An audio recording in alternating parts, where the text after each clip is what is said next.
Hey adventurers, it's Bear Grylls here. Today I'm going to share some crucial survival tips for when you find yourself stuck in a forest. The wilderness can be a beautiful but unforgiving place. One wrong turn, a change in the weather, and suddenly you find yourself facing a real-life survival situation. But don't worry, that's what I'm here for. Let's dive right in. First things first, we need to locate the lifeblood of any survival situation: water. Remember, you can go days without food, but water is essential. Look for any signs of a spring, stream, or even puddles left by recent rainfall. If you can't find a readily available source, we'll cover some techniques for collecting condensation or even digging for water in a later chapter. Next up, shelter.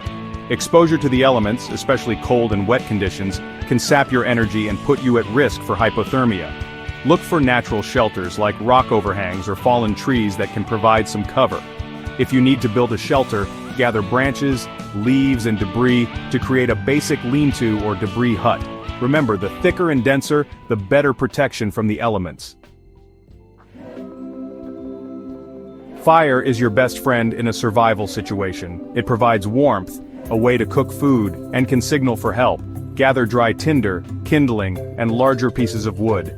You can use a fire plow, bow drill, or even a battery and steel wool to create the initial spark. Remember, practice makes perfect, so it's worth learning these fire-starting techniques before you ever need them. Food might not be the first priority, but it's essential for long-term survival. Look for edible plants, berries, nuts, and insects. A good rule of thumb is to avoid anything brightly colored, as it's often a warning sign in nature. If you're unsure about a plant, it's best to err on the side of caution and not eat it. Never give up hope of being rescued. Signaling for help is crucial.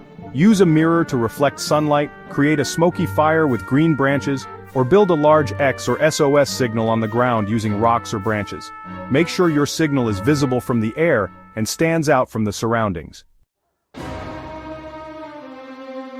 Remember, staying calm and using these tips can make all the difference. The wilderness can be a challenging but rewarding place. By being prepared and knowing how to react in a survival situation, you're giving yourself the best chance of making it back home safely. Stay safe out there and happy adventuring!